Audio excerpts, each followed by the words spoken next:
Wala pa pong naitatalang puntos itong koponan ng Philippine Air Force. Of course, this coming Wednesday at 1 p.m. Smart kontra Meralco po mapapanood dito sa GMA News TV. Napag-uusapan lang po natin ang debut. Ito, debut ng ating courtside reporter. Bagong-bago, AJ Pareha. Go ahead, AJ. Hi, Noel Anan. Ayon kay Coach Clarence, medyo mabagal nga ang simula ng Air Force ngayon dahil ang lalaki ng blockers ng ating Army. Nandiyan si Gonzaga, si Balse.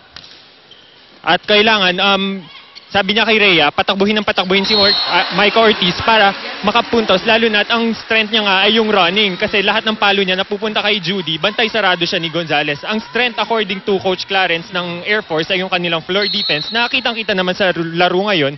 Pero nga kailangan ng mas pagalawin ni Rhea Di Maculangan si Micah Ortiz para gumalaw din yung blockers ng ating Army. Back to you. Thank you very much, AJ Pareha. Si AJ, of course, one of the tallest courtside reporters we've ever heard of. Nahirapan ang cameraman natin. Kailangan nakatingala siya. Oo, pero nahihirapan din ang Philippine Air Force dito sa depensa ni Jovelyn Gonzaga. May puntos na sa opensa. Ilang block points na po ang naitatala nito si Gonzaga. Earlier, Rhea Di Maculangan was able to connect with Micah Ortiz. Nakakuha na rin na finally na isang puntos ang Air Force. Pero 9-1 po ang kalamangan. Another running attack. So puro Micah Ortiz yan habang nasa harapan yan. Ngayon nakikita rin ni Rhea na kailangan niyang iwasan si Gonzaga who has been one of the toughest blockers na meron nga itong Philippine Army. And you would think na dapat maiwasan si Tina Sala kasi malaki. Iwasan mo si Jack Alarca, isa sa mga matinding blocker. But it has been Gonzaga who has been doing the damage. 9-2 right now. Here is Caballejo. Turned back again by Gonzaga. Backset ngayon, Wendy Semana. Nailusot kay Carolino pero nadig naman nitong si Salak. Free ball given up by Philippine Army. Dimac. And here's the push by Lisa De Ramos. Gonzaga, lusot. Boy, oh boy, Jovelyn Gonzaga is having the set of her life right now. Rexona anti-perspirant deodorant. It won't let you down just like Jovelyn Gonzaga. Look at this. Mapa-blocking, mapa-atake. Talagang maaasahan ni Tina Salak to get the points. Itong si Gonzaga. Here's Carolino now on the serve. That's Michelle Carolino. Mayat is still probably nursing that shoulder injury na kinikwento niya dati. There's a lifting violation that will happen here against Jack Alarca, it appears. So 10-3. Uy, batiin natin si Mikmik Laborde. Nanonood daw. Oo, sabi Wala niya. pa rito si Mikmik. Dapat manonood yan sa venue. Mikasa is the official ball of the Shakey's V-League. Shasha Torres on the reception. Carolino going to Joanne Bunag na nalipat na tuloy sa open position. Here is Jack Alarca.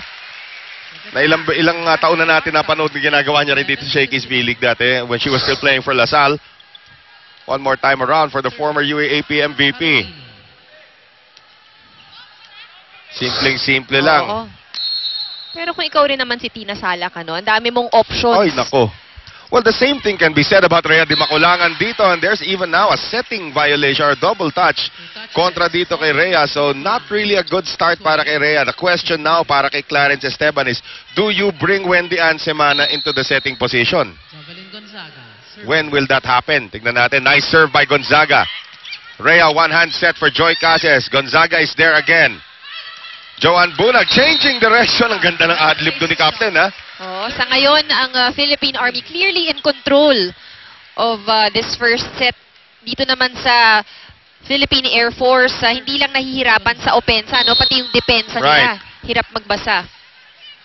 Serve goes out coming from Jovelyn Gonzaga. One of the rare mistakes for Jovelyn Gonzaga sa larong ito. Yari Yonko will see her first action dito. Papalitan si Rhea. Ito na yung kasagutan sa katanungan ko kanina. When do you bring Wendy Semana into the setting position? Obviously, with the entry of Yari Yonko sa utility spot, that's what's going to happen right now. Here's the running attempt now from Joanne Bunag. Hindi naabutan ni Semana. So lahat talaga umaandar para dito sa Philippine Army. Everybody contributing. Hindi pa yata pumupunto sa mga attacker dito. Si Ging Balse na lang eh. Oo. Pero nasa harap si Ging ngayon. So, of course, we will see kung anong play ang bibigay ni Tina Salak, who's had 50% success rate sa kanyang mga sets. And here is the double attack there. It's a good combination as Joy Cases ginamitan na lang ng lakas. Nakakuha finally ng puntos ito si Joy Cases, the former Lyceum and Letran Las. Team captain, Lisa De Ramos. Speaking of Letran, ito, Lisa De Ramos to put it in play. Shasha Torres. Ito ngayon si Bunag. Dug up there by De Ramos.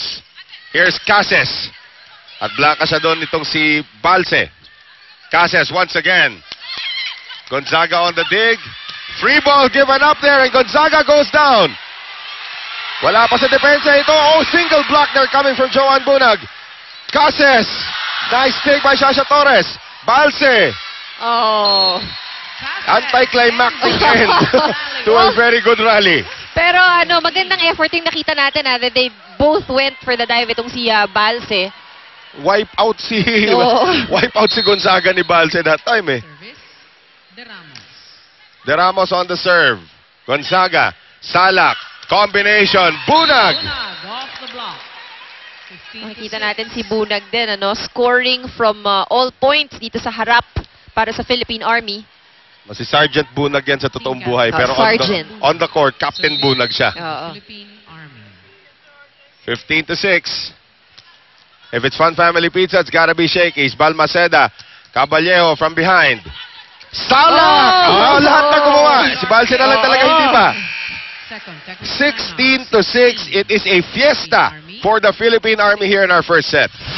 Ako po si Joy Casas ng Philippine Air Force at kayo nanonood ng Shakey's V-League Open Concert.